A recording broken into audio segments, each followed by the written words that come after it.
राम राम बंधुओं, ज्योतिर्लोक में आपका हार्दिक स्वागत है। वर्ण व्यवस्था या जाति व्यवस्था भी जन्म से या कर्म से कुछ लोग इस प्रकार के प्रसिद्ध बना दिए गए हैं जो विपरीतार्थ कर रहे हैं, कुतर्क कर रहे हैं, अनर्गल प्रलाप कर रहे हैं। और किस व्यवस्था के विरुद्ध? जो व्यवस्था अनादिकाल से अनवरत अभी तक विद्यमान है, शास्त्रों में भी है, विद्यमान भी है, इसके विरुद्ध अनर्गल प्रलाप कर रहे हैं। और यही सिद्ध करता है कि यही लोग सनातन द्रोही हैं और सनातन में रहकर सनातन द्रोही हैं। वो जो विरुद्ध है उसकी तो बात छोड़ दीजिए, जो कोई भी है सनातन के विरुद्ध, ये लोग तो भगवा धारी बनकर, भगवा पहनकर और हरि को भजे से हरि के होई। अरे इसमें मना थोड़े ना है।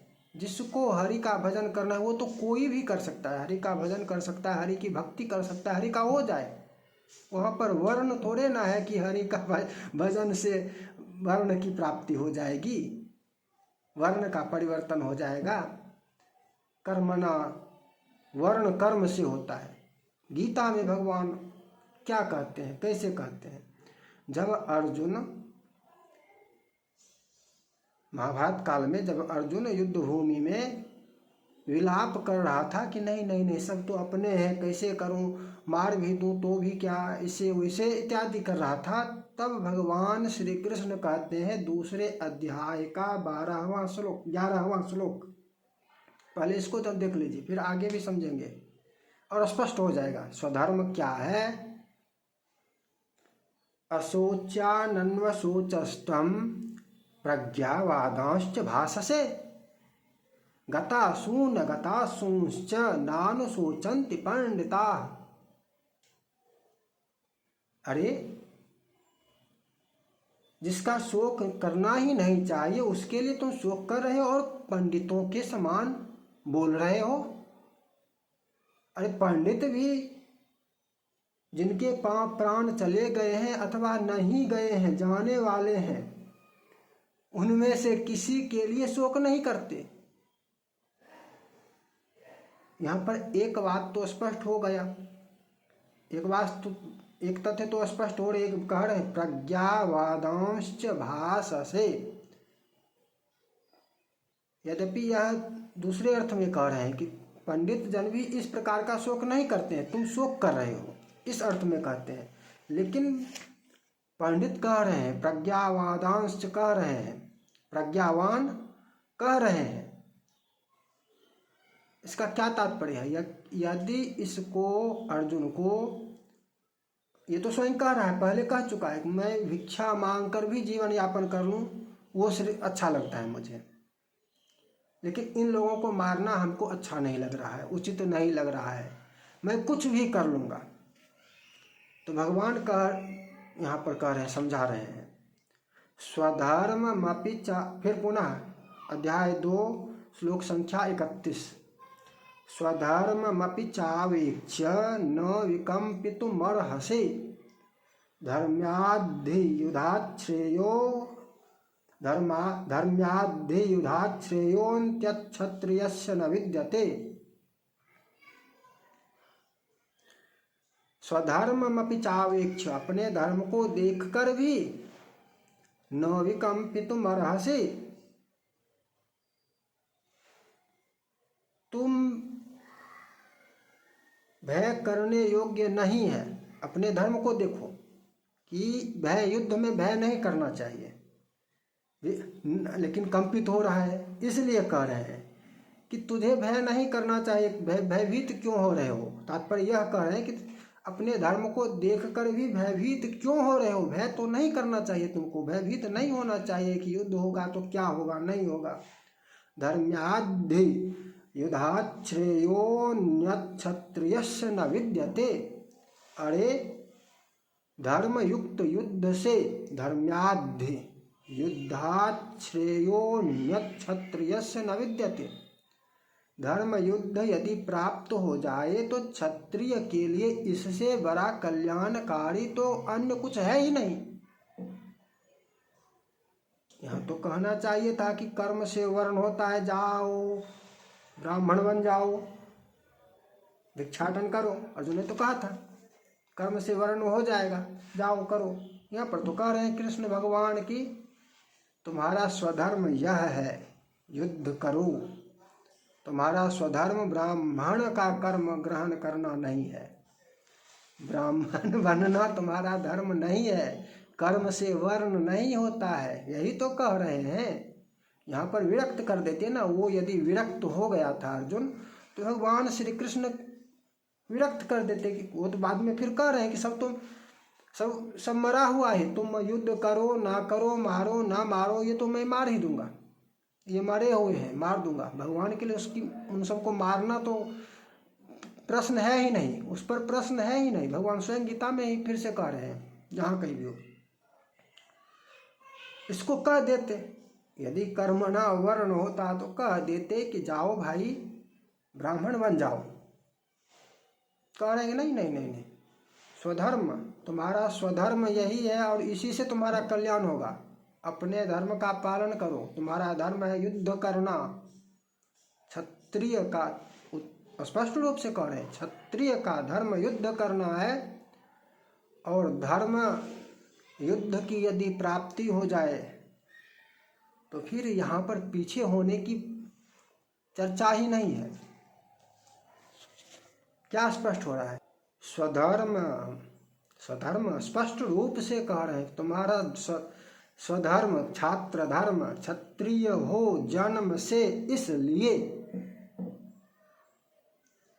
कर्मणा तो ब्राह्मण हो सकता था, कह देते जाओ ब्राह्मण बन जाओ। क्यों कहेगी? जन्म से तुम क्षत्रिय हो इसलिए तुम क्षत्रिय हो, तुम्हारा जन्म क्षत्रिय कुल में हुआ है इसलिए तुम क्षत्रिय हो। और तुम्हारा स्वधर्म, तुम्हारा धर्म युद्ध करना है, प्राप्त हो गया है युद्ध, तो इससे पीछे नहीं हट सकते हैं। आगे पुनः करें, अथ चेत्त्वमिमं धर्म्यं, श्लोक संख्या 33 अध्याय 2। अथ चेत्त्वमिमं धर्म्यं संग्रामं न करिष्यसि ततः स्वधर्मं कीर्तिं च हित्वा पापमवाप्स्यसि। यदि तुम इस धर्म युद्ध को नहीं करोगे, संग्रामं न करिष्यसि ततः स्वधर्मं कीर्तिं च हित्वा, तो तुम अपने धर्म का और अपनी कीर्ति का हनन करोगे, स्वधर्म का और कीर्ति का हनन कर दोगे, उसको खो दोगे। और पापमवाप्स्यसि, पाप की प्राप्ति करोगे। तो ये जो स्वधर्म कब होगा? जब जन्मना सिद्ध करें, जन्मना वर्ण की प्राप्ति होगी तभी स्वधर्म सिद्ध हो सकता है। यदि कर्मणा वर्ण की सिद्धि हो जाए तो स्वधर्म क्या, कैसे? तब फिर जो करेगा वही वर्ण हो जाएगा, फिर स्वधर्म कहाँ रहा? फिर स्वधर्म रहा कहाँ? कैसे? सिद्धि तो होती ही नहीं है। कदा गीता को मानते हैं, ये ध्यान रखिएगा। अन्य सभी सर्वत्र कहते हैं कि नहीं नहीं नहीं नहीं, ये प्रक्षिप्त है, मानेंगे ही नहीं। महाभारत को नहीं मानते हैं, गीता को मानते हैं। महाभारत का ही अंश गीता है, गीता को मानते हैं, तो ये तो गीता से भी खंडित हो जाता है। ततः स्वधर्मम कीर्तिम च, अपने स्वधर्म का और कीर्ति का, यही कह रहे हैं, दोनों की हत्या कर दोगे, हत्या हो जाएगी। यदि तुम युद्ध नहीं करते हो तो अपने धर्म का पालन ही करना चाहिए। तो अपना धर्म कैसे सिद्ध होगा? जन्म से ही सिद्ध होगा ना, कर्म से थोड़े सिद्ध होगा। मान लिया जाए इस कर्मणा होता तो कर्मणा यह ब्राह्मण बन सकता था या अन्य कोई किसी भी वर्ण को ग्रहण कर सकता था। फिर स्वधर्म आया कहाँ से? चला जाता, जो करना था कह देते, जाओ बन जाओ, ब्राह्मण बन जाओ, वैश्य बन जाओ, जो भी बनना है बन जाओ। वहां पर उधर युद्ध की भी चिंता थोड़े ना, भगवान कृष्ण को थोड़े ना है चिंता। अब ब्राह्मण बन जाता, ब्राह्मण वृत्ति ग्रहण कर लेता, तो फिर इसका स्वधर्म कैसे होता? सो बताइए। स्वधर्म यहाँ पर कह रहे हैं, स्वधर्म स्वधर्म की हत्या, स्वधर्म का त्याग करके, इसीलिए फिर आगे कहे हैं परधर्मो भयावह स्वधर्मे निधनम श्रेय। परधर्मो भयावह, जन्मना नहीं होगा तो ये हो, इसकी सिद्धि ही नहीं हो सकती है। जन्मना यदि वर्ण व्यवस्था को नहीं स्वीकार करते हैं तो स्वधर्मे निधनम श्रेय परधर्मो भयावह, इसकी सिद्धि ही नहीं हो सकती। परधर्म फिर है क्या भाई? हम जो करेंगे वही हमारा धर्म है, फिर परधर्म आया कहाँ से? जब मन हुआ ब्राह्मण बन जाएंगे, जब मन हुआ क्षत्रिय बन जाएंगे, जब मन होगा वैश्य बन जाएंगे, जो कर लेंगे वही वर्ण हो जाएगा। फिर परधर्म क्या? फिर परधर्म होगा क्या? जो करेंगे वही वर्ण हो जाएगा, तो परधर्म कहाँ से होगा? परधर्म तब होगा ना कि वर्ण का परिवर्तन ना हो, तभी परधर्म की सिद्धि हो सकती है। ऐसे कैसे हो सकती है? तो इस प्रकार से अनेकानेक, देखिए ये शास्त्रोक्त प्रमाणों के आधार पर भी ये लोग जो चिल्लाने वाले हैं, सनातन के सिपाही बनकर चिल्ला रहे हैं, ऐसा वैसा राष्ट्रवाद, ये वाद वो वाद। अरे यहाँ पर तो धर्म की ही हत्या हो जाएगी यदि तुम वर्ण व्यवस्था को समाप्त करने की बात कर रहे हो। और यदि नहीं कर रहे हो तो स्पष्ट रूप से कहो कि वर्ण व्यवस्था शास्त्रोक्त है, प्रामाणिक है, और हम इसके विरुद्ध नहीं है, यही सिद्धांत है। स्पष्ट रूप से बोलो। ऐसा नहीं बोलते हैं जाति व्यवस्था समाप्त करो, जाति व्यवस्था समाप्त करो, और वर्ण व्यवस्था पर, अरे वर्ण व्यवस्था है तो जाति व्यवस्था भी है। जन्म से जाति है, जाति का तात्पर्य जन्म से जो प्राप्त हो है, जन्म से जिसकी सिद्धि हो वो जाति। बहुत लोग कहते रहते हैं अरे जात मनुष्य जाति है, ये गाय जाति है, जाति मनुष्य भी जाति है।